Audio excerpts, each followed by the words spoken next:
안녕하세요. 2020년 제23차 세계산업인대회 과학기술 분야 전문별 포럼을 하게 된 함경준 장로입니다. 전 세계에 있는 세계산업인 여러분들과 이렇게 영상을 통해서라도 만나 뵙게 되어서 굉장히 반갑습니다. 저는 오늘 미디어 산업을 뒤바꾸고 있는 이 AI에 대한 주제를 가지고 포럼을 하려고 합니다. 먼저 저에 대한 간략한 소개를 드리자면은 저는 지금 대전에 있는 한국전자통신연구원 미디어진흥화 연구실 선임연구원으로 근무를 하고 있고요. 인공지능을 연구를 하고 있는 과학자입니다. 특별히 인공지능이 많은 분야에 사용이 되고 있는데 저는 이 미디어, 스마트 미디어를 위한 연구를 수행을 하고 있습니다. 보시는 그림은 제가 재작년에 부산 백스코에서 열렸던 국제 전시회에서 스포츠 영상을 AI 기술을 이용해서 자동으로 하이라이트하고 편집해주는 그런 기술을 전시를 했던 사진을 실어봤습니다. 이 포럼의 목적은 다음과 같습니다. 먼저는 우리 일반 산업인들도 이렇게 인공지능이나 딥러닝에 대해서 많이 들어봤을 텐데요. 그 기술에 대한 어떤 원리를 아주 쉽게 제가 설명을 드릴 텐데 그거를 이해하는 데 목적이 있고요. 두 번째로는 우리 산업인들이 정말로 AI를 이용해서 어떻게 산업이 바뀌고 있고 또 어떤 기술들이 많이 사용되고 있는지 그런 부분들을 소개를 함으로써 우리 산업인들이 이 최신 기술을 가지고 산업 선교를 위한 하나님이 예비한 그 빈 곳을 발견하고 예비한 르호봇 경제를 발견하는 그런 축복된 시간이 되었으면 좋겠습니다. 그리고 세 번째로 AI와 또 미디어 산업의 흐름을 분석을 하면서 앞으로 어떻게 미디어 시장이 바뀌게 될 것인지 그런 것들을 잠깐 저의 어떤 관점에서 말씀을 드리겠고, 마지막으로 연구단지 과학 전문인 모임의 기도 제목을 공유를 하도록 하겠습니다. 본 포럼은 굉장히 어떤 과학적인 어떤 이론적인 어려운 것은 아니고 굉장히 쉽고 재미있는 포럼이 될 줄 믿습니다. 그렇다면 AI는 무엇일까요? AI는 Artificial Intelligence의 약자로 결국은 컴퓨터가 사람과 같이 지능을 가져서 그 지능을 이용해서 여러 가지 사람이 할 수 있는 일들을 대신 할 수 있게 하는 그런 목적을 가지고 연구를 수행하는 것들을 의미를 합니다.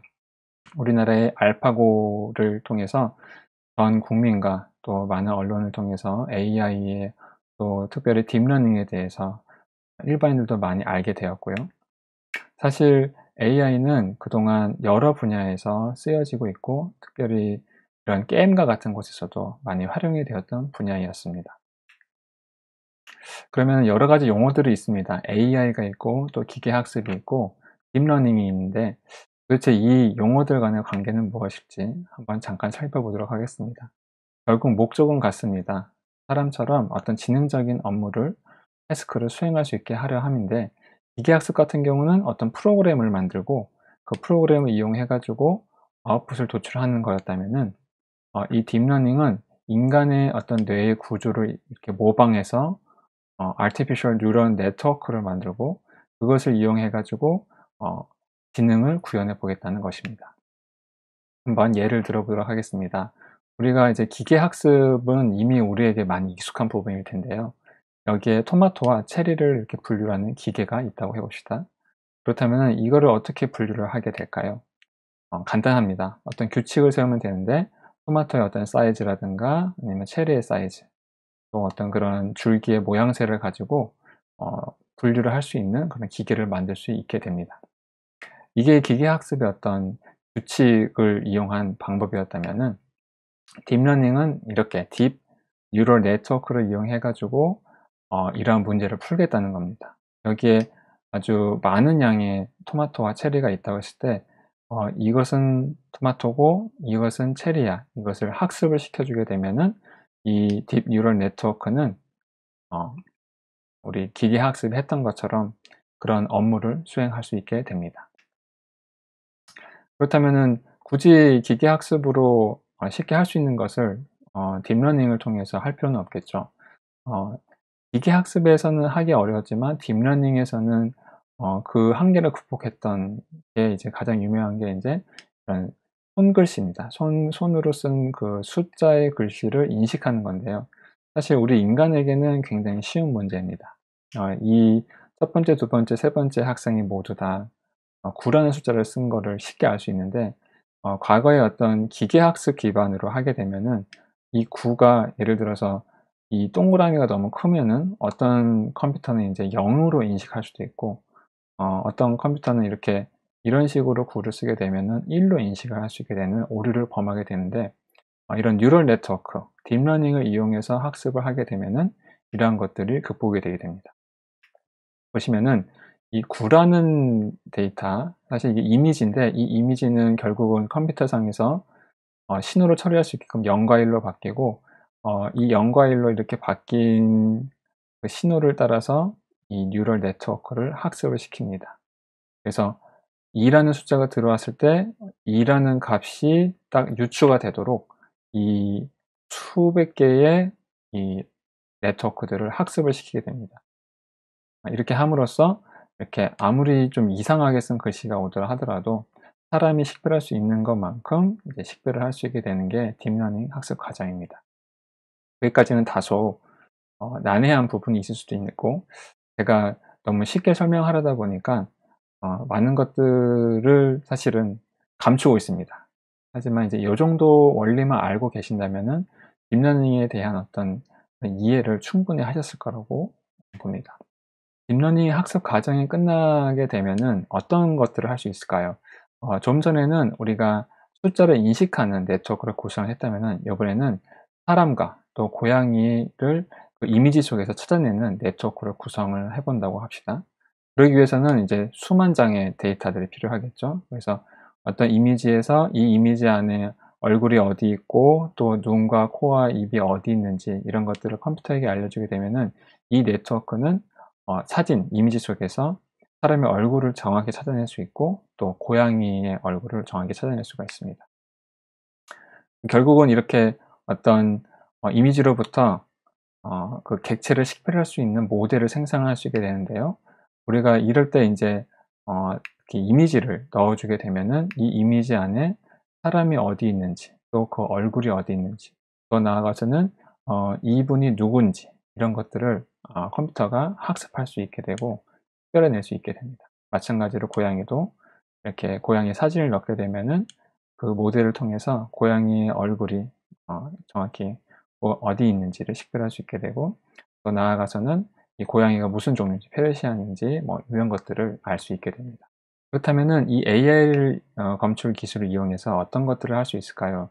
보시는 것처럼 이렇게 많은 사람들과 또 새와 또 배와 벤치, 이런 영상이 이렇게 있는데, 이 영상에서 컴퓨터가 정확하게 어느 곳에 무엇이 있는지를 식별해내는 것을 볼 수가 있습니다.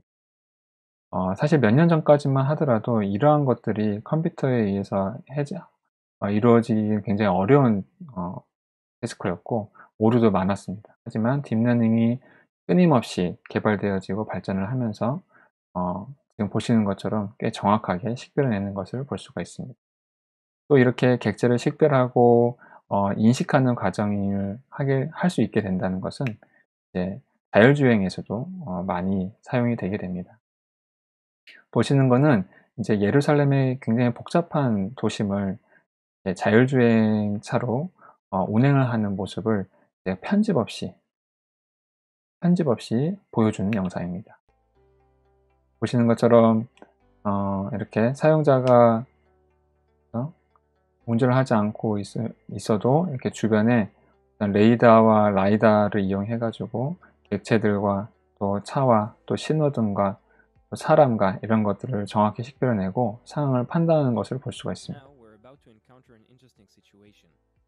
여기 보면은 지금 이 트럭이 잠깐 이 신호등 때문에 멈춰 있는 건지 아니면 주차되어 있는 건지, 이런 것들을 AI가 상황을 판단을 해서 이렇게 신호 변경을 하는 시도를 하게 되는 아주 똑똑한 자율주행차이고, 이 업체는 굉장히 이런 자율주행차 기술을 개발하는 업체로 유명한 이스라엘 업체입니다. 현재 이제 인텔과 또 포드와 함께 이런 연구를 수행을 하고 있습니다. 또 이러한 식별 기술을 이용하면은 AI 쇼핑, 즉 이제 무인 쇼핑인데요. 이제 소비자가 들어가서 마음껏 물건을 고르고 어떠한 결제 또 그런 거 없이 딱 나오기만 하면은 결제까지 알아서 자동으로 되는 그런 것들을 구현을 할 수 있게 됩니다. 뭐 이렇게 엔비디아 뿐만 아니라 아마존 같은 이런 IT 공룡 기업들이 이런 어떤 서비스를 구축하기 위해서 굉장히 연구를 많이 하고 있습니다.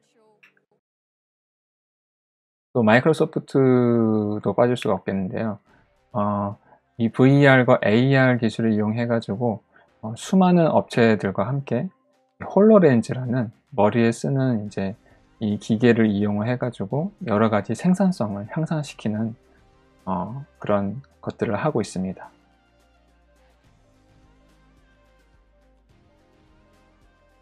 아주 여러 가지 다양한 분야, 의료도 그렇고 여러 가지 것들을 이 AI를 이용해 접목해 가지고 사용하는 것을 볼 수가 있습니다. 또 AI가 우리 생활에 가져다 줄 변화는 상당히 많은 것 같습니다. 보시는 영상은 2020년 CE쇼에서 삼성전자가 발표한 말리라는 제품인데요. 아직 팔고 있는 제품은 아니고 이런 식으로 우리의 삶이 변화될 수 있는 것을 아주 잘 보여주고 있습니다. 어떤 주인의 어떤 이동 동선이라든가 아니면 행위라든가 이런 것들을 분석을 해서 그것에 맞는 그 상황에 맞는 여러 가지 서비스들을 해줄 수 있는 것을 보고 있습니다. 거의 집사와 같은 수준이죠.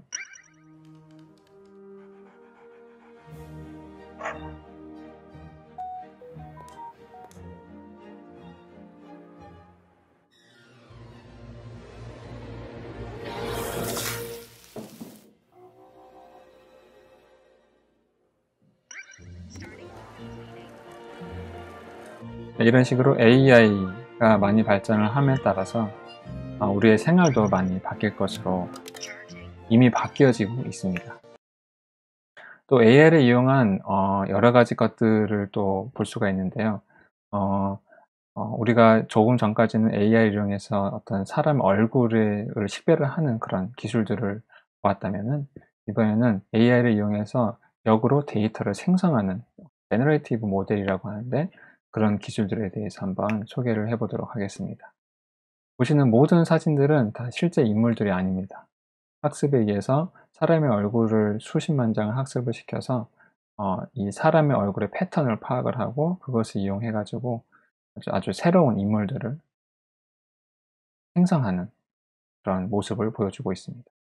사람뿐만 아니라 만약에 자동차다 아니면은 집이다 라고 했을 때 물론 그런 것들도 이렇게 생성을 해내는 것을 볼 수가 있습니다. 이런 차들은 사실 세상에 존재하지 않는 차들입니다. 하지만 꽤 그럴싸하게 이 자동차를 모델링하는 것을 볼 수가 있습니다. 또 AI 튜터라는 것도 있는데요. 한번 보도록 하겠습니다. No way, you're not going to drive. Why? I'll be driving. You're drunk. I'm not drunk. It's okay. Never drink and drive. I'm completely 보시면은 No.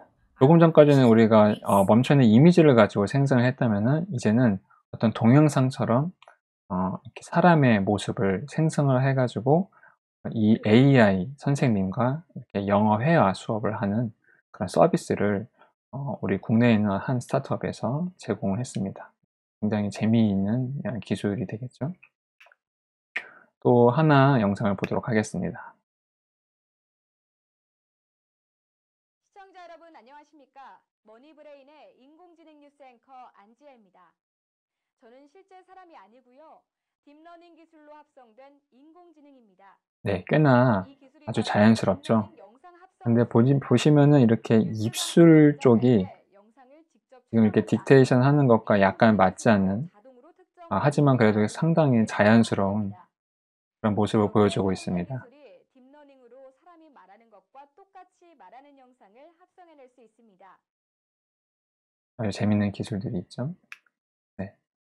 또 하나 AI 스포츠 플레이어라고 제가 제목을 붙여봤는데 Read to Play라는 최근에 발표된 논문에 소개된 기술입니다. 언뜻 보면은 그냥 테니스 경기를 틀어놓은 것처럼 보이지만 사실 이 테니스 플레이어들은 다 가상으로 생성한 것입니다.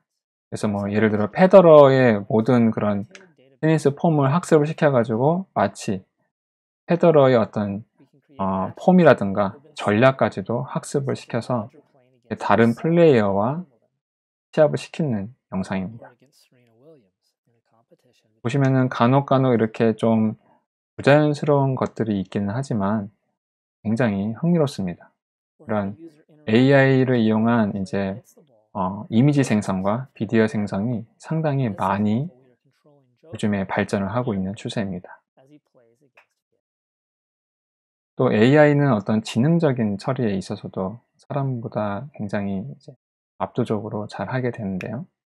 한번 구글에서 데모를 보여주고 있는 영상입니다. Show me my photos from Yellowstone. The ones with animals. 보면은 이 사진첩에서 이 애니멀이 있는 동물이 있는 사진을 이 사용자가 보여달라고 했고 그거를 정확하게 미션을 수행하는 것을 볼 수가 있습니다. 상당히 AI가 똑똑한 거를 볼 수가 있죠.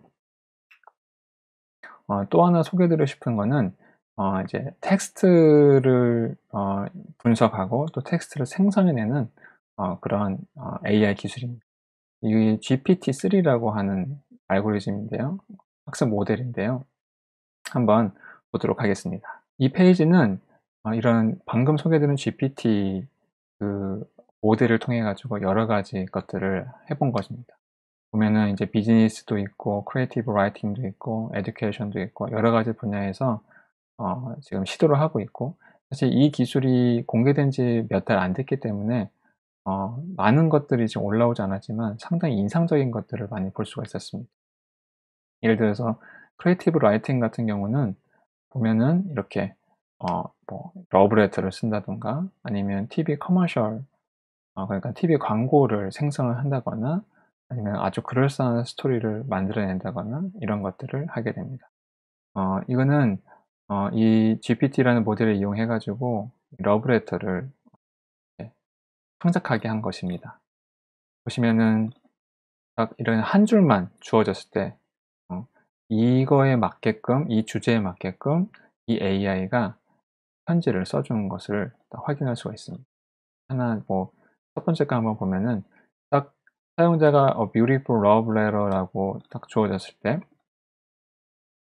이 모든 것들이 다 이 AI가 생성을 해낸 것입니다.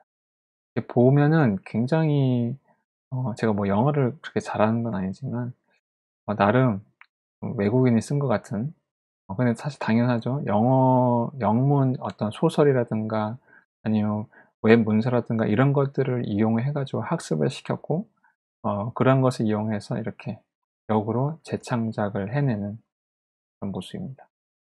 또 하나 여러분들에게 보여드리고 싶은 거는 이제 광고를 생성해 주는 건데요. 여기 보면은 저 보면서 굉장히 이제 인상적이었던 것은 이 AI에게 이 사람이 준 것은 딱 요렇게 요번에 이제 나이키 광고가 최근에 나왔는데요. 나이키의 슈즈에 이런 스크립트로 이렇게 만들었다. 이렇게 만들어 봤고 그다음에 또 두 번째는 나이키의 풋웨어에 이제 이런 식의 어떤 멘트들을 써 가지고 만들었고 또 세 번째로는 헤드밴드의 어떤 그런 관련된 아주 감성적인 글들로 이렇게 했다. 그래서 컴퓨터에게는 3개 정도의 인제 딱 정보만 주어졌을 때 인제 이 AI 모델이 여러 가지 것들을 생성을 할 수 있게 됩니다. 보시면은 한번 만들어 본 걸 한번 볼까요?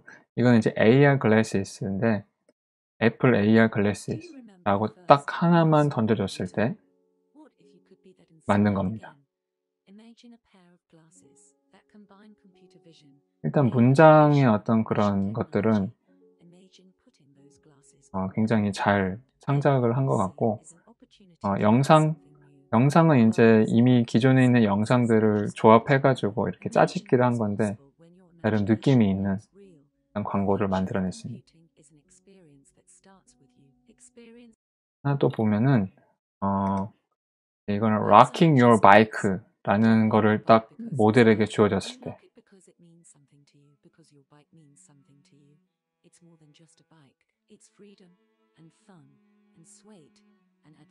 이렇게 아주 단편적인 정보만 제공을 해도 AI를 통해서 굉장히 창의적인 그런 것들을 해내는 것을 볼 수가 있습니다.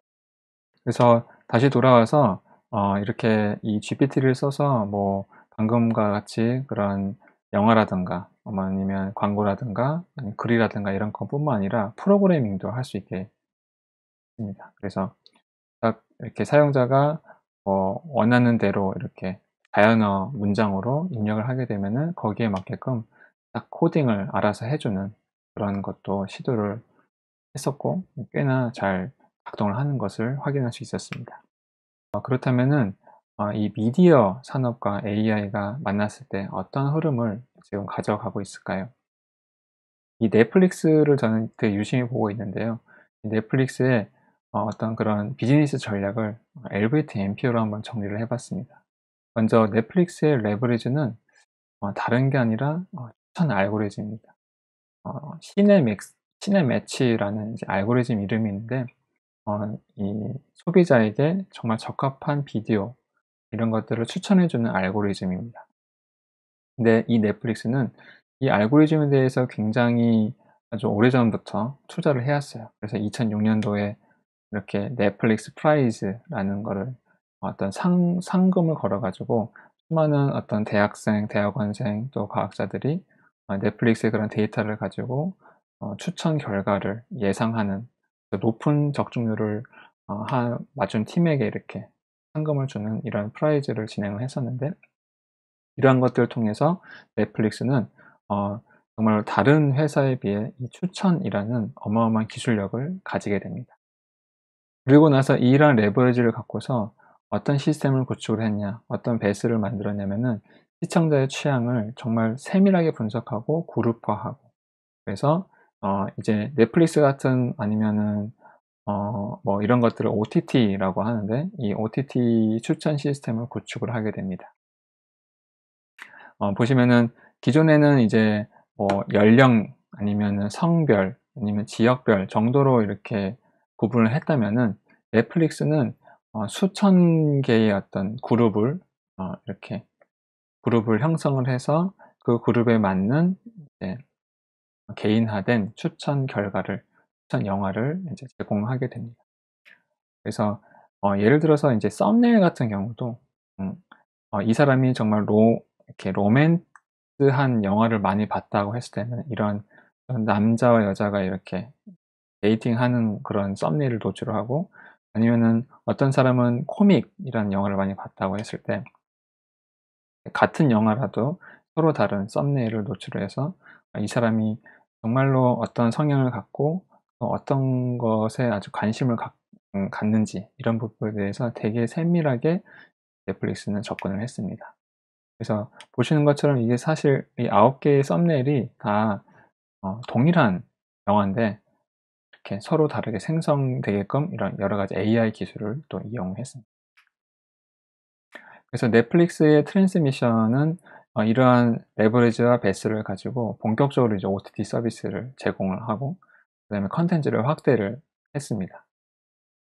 우리는 이제 어떤 복음의 어떤 전달에 따른 치유지만, 이 넷플릭스 같은 경우는 말 그대로 이 컨텐츠를 적재적소에 딱 제공하는 그런 트랜스미션 전략을 잘 사용을 했고, 하지만 이제 이러한 넷플릭스의 노력에도 불구하고 사실 기존의 어떤 아마존이라든가 홀루라든가 또 많은 업체들이 있기 때문에 또 정체기가 오게 됩니다. 성장이 정체가 되는 그런 시점에서 넷플릭스가 쓴 노바디 전략은 이겁니다. 이 넷플릭스의 대표작으로 지금 손꼽히고 있는 하우스 오브 카드라는 영화인데요. 이 드라마는 넷플릭스가 빅데이터를 이용을 해가지고 사람들이 어떤 컨텐츠에 관심을 갖고 또 어떤 시나리오에 관심을 갖고 그다음에 어떤 감독과 어떤 배우들을 좋아하는지 그런 것들을 분석을 해서 그 취향에 맞게끔 사실 뭐 대중이긴 하지만 대중에 맞춤형 이제 컨텐츠가 되겠습니다. 그래서 넷플릭스는 이 컨텐츠를 제작을 하게 되면서 이런 경쟁사들을 따돌리게 되고 그때부터 계속 가입자 수가 어마어마하게 늘어나고 있고요. 또 넷플릭스는 계속 지속적으로 이 사람이 어떤 성향인지 이 어떤 것을 추천해 주면은 이 사람이 피드백이 좋은지 이런 것들을 캐치를 해내기 위해서 이렇게 넷플릭스 태거라고 하는데 이 영화의 아니면 드라마의 장면마다를 이제 사람이 이제 수동으로 분석을 해서 영화의 장면에 대한 이해를 높이고 그것을 이제 추천에 사용을 하는 그런 기술들도 개발을 하고 있습니다. 그렇다면 넷플릭스가 이제 사실은 컨텐츠가 있고 또 어떤 노바디 전략을 정말로 잘 썼기 때문에 사실 플랫폼이 될 수밖에 없죠. 그래서 전 세계 50개국의 서비스를 이제 몇 년 전부터 시작을 하게 됐고 본격적으로 또 오리지널 컨텐츠를 제작을 하게 됩니다. 사실 이 옥자라는 영화를 통해서 우리나라 이제 넷플릭스가 더 유명해졌는데 이렇게 어떤 배급뿐만 아니라 이렇게 제작에도 한 단계 이렇게 나아가게 되면서 영상 컨텐츠 플랫폼의 아주 선두주자로 서게 됩니다. 또 이 플랫폼을 통해서 여러 가지 이제 실험적인 어떤 미디어 형태도 이렇게 보여주고 있는데 보시는 이제 영화는 이제 사용자가 이렇게 선택을 할 수 있게 합니다. 선택에 따라서 스토리가 달라지는 인터랙티브 미디어라고 하는데 그런 여러 가지 것들을 지금 선보이고 있습니다. 그래서 넷플릭스의 아웃소싱은 사실 이 넷플릭스가 사실 어마어마한 미디어 생태계를 구축을 했고 그걸 통해서 우리나라 예를 들자면은 이렇게 CJ ENM이라든가 아니면은 JTBC라든가 이런 방송사와 아니면 케이블 사업자와 함께 컨텐츠를 만들고 그 컨텐츠를 이렇게 아시아 국가 아니면 전 세계에 이렇게 배포를 하고 있는 그런 비즈니스를 선보이고 있습니다. 그래서 결국 그래서 CJ ENM이나 뭐 이런 컨텐츠를 제작하는 업체 입장에서는 굉장히 감사한 거죠. 되게 안정적인 어떤 재원을 마련을 함으로써 또 굉장히 재미있는 컨텐츠를 만들 수 있어서 좋은데 사실 제일 재미를 보는 거는 넷플릭스죠. 그래서 넷플릭스가 우리나라에서도 굉장히 많은 멤버십 인원들이 좀 늘어나고 있는 추세고 그렇습니다. 그래서 미디어 생태계를 구축을 하고 있고 더 나아가서 넷플릭스뿐만 아니라 이런 영화 전반 아니면 드라마 전반의 모든 컨텐츠 사업자, 프로바이더 이런 산업들을 살리고 있다라고 보시면 되겠습니다. 또 이런 디즈니를 또 이 미디어의 어떤 산업 흐름에 빠뜨릴 수가 없을 텐데요. 사실 우리에게 익숙한 디즈니는 이제 만화 이런 것들로 익숙한데 사실 디즈니도 AI에 굉장히 관심을 많이 갖고 있고 디즈니 리서치라는 그 랩에서는 AI와 관련된 연구들을 많이 수행을 하고 있습니다. 영상을 하나 가져왔는데 최근에 수행된 연구 결과입니다. 보시면 아까처럼 이렇게 사람을 생성을 하는 건데 더 정교해졌고요. 이렇게 이 사람과 닮은 이게 오리지널 소스고 이 사람과 닮은 사람 얼굴을 생성해내는 것을 볼 수가 있습니다. 또 이제 디즈니 리서치에서 수행했던 연구 중에 인상 깊었던 거는 이게 한 3년 정도 된 연구인데 보시면은 이제 디즈니의 어떤 시어터가 있고 시사회장 같은 게 있는 거죠. 그 시사회장에는 특수한 카메라가 설치가 돼 있어서 이제 시사회에 온 사람들의 어떤 관객들의 반응을 예, 비디오를 통해서 판독을 하겠다는 겁니다. 그래서 이 어떤 컨텐츠의 어떤 부분에 사람들의 어떤 피드백 아니면 사람들의 관심이 좋았는지 이런 것들을 AI 기술을 이용해서 분석해내는 기술도 개발을 하고 사용을 하고 있습니다. 결국은 디즈니 같은 경우는 절대 이렇게 망하지 않는 컨텐츠를 이미 시나리오를 확보를 해놓고 그런 것을 위주로 컨텐츠를 제작을 하고 있기 때문에 상당히 전 세계 사람들이 좋아할 만한 컨텐츠를 만들 수밖에 없는 그런 기술력을 갖고 있고 또 파급력을 가지고 있습니다. AI가 이렇게 미디어 산업에 깊이 관여를 하고 있고 많은 부분의 경쟁력이 되어주고 있습니다. 또 더 나아가서 좀 더 실험적이지만 AI가 이제 완전 감독이 되고 또 편집자가 되어서 시나리오도 쓰고 또 영상을 이제 취합 합성해 가지고 한 편의 영화를 만들어내는 그런 연구도 진행이 되고 있습니다. 보시는 그림은 이 AI 시나리오 작가가 쓴 거대로 이제 한번 영화를 구성해 봤는데 다소 말도 안 되는 그런 형상도 보이기도 하지만 이제 후속편으로 이런 영화도 만들었습니다. 그래서 이 영화는 이제 얼굴 합성 기술이라든가 목소리 합성 기술 이런 또 기존의 영상들을 재편집해서 새로운 영화로 재창작한 그래서 타이틀은 존 아웃이고요. 모든 각본부터 또 영화 제작까지 단 48시간 안에 이 모든 과정이 끝났다고 합니다. 그래서 이 영화는 뭐 이렇게 여기서 다 끝까지 볼 수는 없을 것 같고 유튜브에 올라와 있으니까 관심 있으신 분은 한번 보면 좋을 것 같습니다. 이렇게 AI 기술들이 다양한 컨텐츠와 다양한 미디어 산업 분야에 이렇게 파고들면서 많은 변화를 이끌어내고 있습니다. 이러한 AI 기술들이 아직은 조금 좀 어색하기도 하고 좀 매끄럽지 못한 부분이 있지만 계속 발전을 하게 되면은 곧 조만간 정말 내가 원하는 컨텐츠를 나만의 맞춤형 개인화된 그런 컨텐츠를 AI가 만들어주고 우리는 이제 그거를 감상하는 시대가 오지 않을까 저는 그렇게 예상을 하고 있습니다.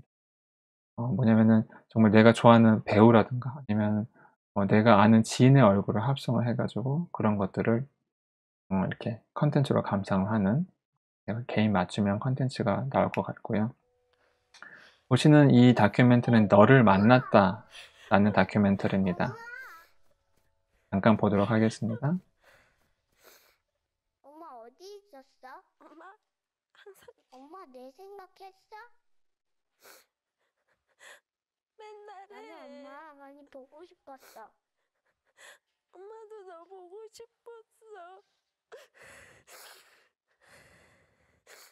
보면은 이 어머니가 딸아이를 보내고 나서 굉장히 이제 슬퍼했었고 이제 가족들의 권유와 또 본인의 이제 본인의 어떤 의지로 이렇게 딸아이를 VR 기술을 이용해서 다시 딱 렌더링 해가지고 만나는 모습을 다큐멘터리로 찍은 영상입니다. 이렇게 힐링 컨텐츠라고 이름을 붙였지만 사실 이게 이 어머니한테는 어떻게 보면은 잠시라도 정말 기뻤을 거고 참된 힘이 되었겠지만 참된 치유는 아니지 않을까 생각을 하는데 세상에서는 이렇게 정말 상처를 받고 그런 것들을 이제 치유할 데가 없기 때문에 이런 미디어 컨텐츠가 그런 어떤 역할도 할 거라고 예상이 되어집니다. 이미 미디어 컨텐츠를 제작을 하고 또 그 이전에 이제 기획을 하고 이렇게 하는 모든 과정에서 AI 기술들이 많이 사용이 되고 있고 나만의 개인화된 미디어 컨텐츠가 조만간 이러한 인공지능 기술들이 더 보편화되고 더 고도화되면서 나오지 않을까 싶습니다. 작년에 류 목사님께서 이제 금융 전문인 산업인 예배 때 이렇게 4차 산업혁명에 대한 말씀을 주시면서 협업화된 개인화라는 딱 키워드를 칠판에 적어 주셨어요. 저는 그 단어를 보고 바로 맞다라는 생각을 했거든요. 이 미디어 컨텐츠는 정말로 이런 여러 가지 AI 기술들을 통해서 또 VR, AR 같은 그런 기술들을 통해서 완전히 개인화된 맞춤형 컨텐츠가 생성이 될 것으로 보여집니다. 마지막으로 제가 속해 있는 이 연구단지 과학 전문의 모임이 있는데요. 그 모임의 기도 제목을 공유하도록 하겠습니다. 제가 지금 카이스트 바로 옆에 아파트에서 살고 있는데 이 카이스트는 우리나라 과학 분야를 대표를 하고 있는 학교 중에 한 곳이고 그다음에 많은 영재들, 과학 영재들이 와서 또 전 세계에 있는 영재들이 와서 공부를 하고 있는 곳입니다.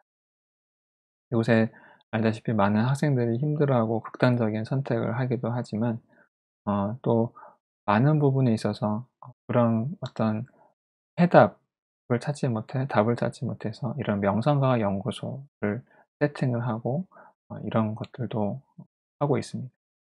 저는 이제 이런 현장에 있으면서 우리 과학 전문인들과 함께 과학기술 엘리트와 또 237 나라 과학 전문인을 살릴 실천 제자가 일어나게 해달라고 기도를 하고 있습니다.